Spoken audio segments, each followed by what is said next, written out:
I'm R.BHUSHAN. Welcome to ASG IAS. ASG IAS believe in quality, campaign, and success. Join our foundation course.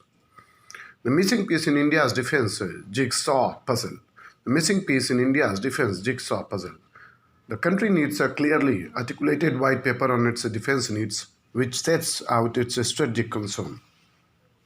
This article was written by Sri M.K. Narat in Hindu newspaper. Undoubtedly, we are living through a moment of the decisive change and turbulence. This geographical period is perhaps the most troubled since the final decades of the 20th century. Hence, there exists a vital need to adopt a right strategy choice. According to 2018 data, India occupies the fourth place in the military expenditure across the world behind the US, China, Saudi Arabia. This does not mean that India has no further need to increase its stock state-of-the-art weapons. What is needed, nevertheless, is a sober reflections on the cost-benefit analysis to ensure that the amounts expended are in the tune with our strategic requirement. Defense deals in the pipeline. This is the opportune moment to undertake such a cost-benefit analysis. The first lot of Rafale fighter jets are expected shortly. The final deal was on 200 Kamo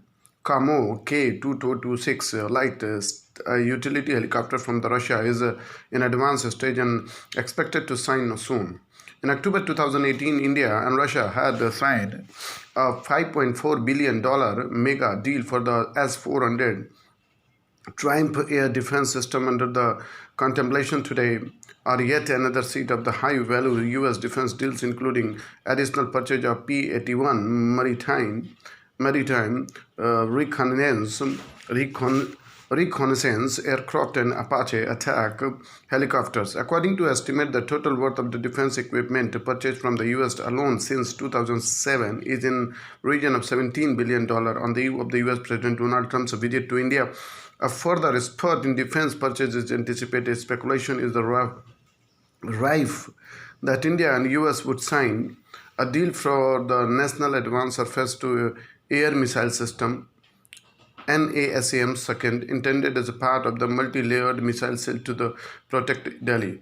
The US side is also hoping for the two more mega defense deals worth $3.5 billion to be signed for 24 MH-60 Romeo multi-missions helicopter for the Navy and an additional S-6 AH-64E Apache attack helicopters for the Army. India's cabinet Committee on Security on Wednesday declared the MS-60 helicopter, given India's rising global profile, that with the two major adversaries on the battles, India needs to be fully prepared.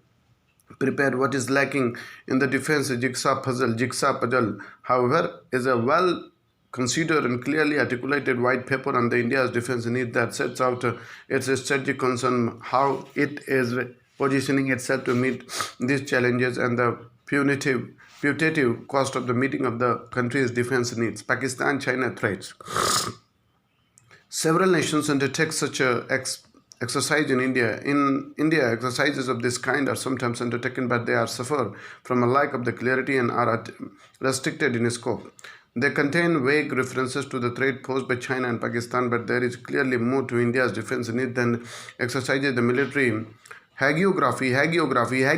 What is required to well-formulated defense white paper, putting the different threats and dangers the nation faces in the perspective alongside the steps taken to meet these challenges. In the case of Pakistan, the threat motive is no doubt obvious. It's a political and defense establishment or on the card that India can easily defeat Pakistan, even if a weaker Pakistan possesses nuclear teeth. Yet, while this makes for excellent copy, a great deal of effort is called for explain to public the true nature of the threat posed by the Pakistan and why India is so confident of beating back to Pakistani challenge. Meeting the military, strategic and economic challenge from the China is entirely different matter. China is not Pakistan, and while China and Pakistan may have established an access to keep India in the check, explaining the nature of the threat posed by China to India is a complex task that needs to be undertaken with care and caution. Understanding Beijing. To begin, there are many experts who express doubts as to whether China intends to pursue the 19th century agenda or the revert to believe in the Tianjin Undoubtedly, under the China's President Xi Jinping, China aims to be a great power and assertive one that India's defense planners should, however, carefully assess whether there are degrees of the assertiveness in China's behavioral pattern. There is a little doubt that regarding its claim to areas falling within the 9 dashed lines, the first island chain, China is unwilling to make a compromise. Whether this applies to other regions of Asia and Indo-Pacific calls for an in-depth study. It would be a premature for India without undertaking such an analysis to adhere to a common perception that China is intent on enforcing a Sino-centric world order in which India and other countries would necessarily have to play a secondary role. If,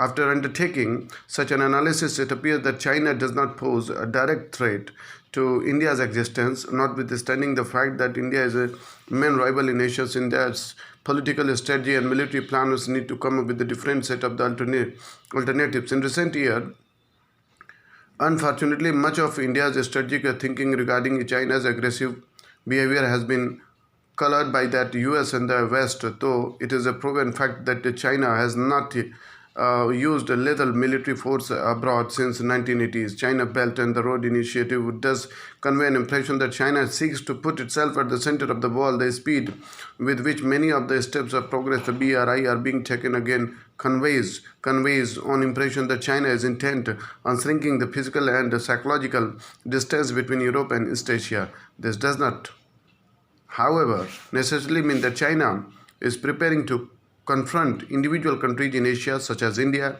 which do not subscribe to our BRI. A defense white paper would provide a more definitive answer to such issue. A detailed exercise to assess whether China is intended a threat rather than a challenge to India should prove invaluable. It is possible that a detailed study may indicate that China understands that there are limits to its strength and capabilities. Several instances of the late event have shown the frailties in China's policies. Hong Kong, Taiwan, and even Xinjiang are the instances that indicate that China has its own Achilles heel. Consequently, China may not be ready for quite some time at least to seek a direct confrontation with India.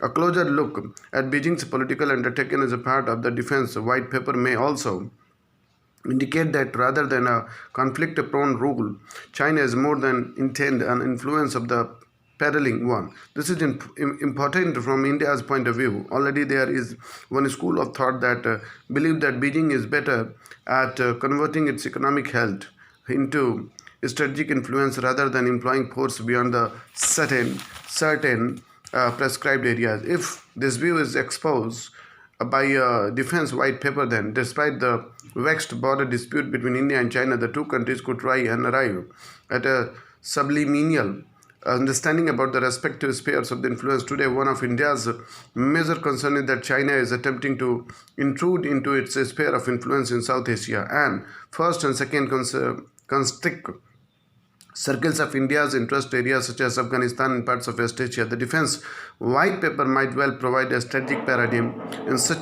in which India and China agree to peacefully coexist in many areas, leaving aside conflict zones of critical importance to either, thus ensuring a more durable peace between them.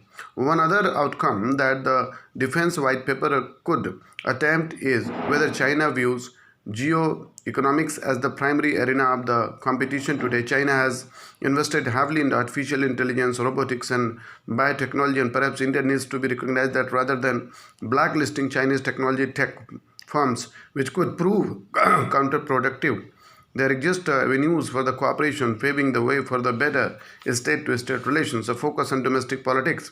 A fine word, the defense white paper needs to underscore that a country's domestic politics are an important pointer to a stable foreign policy.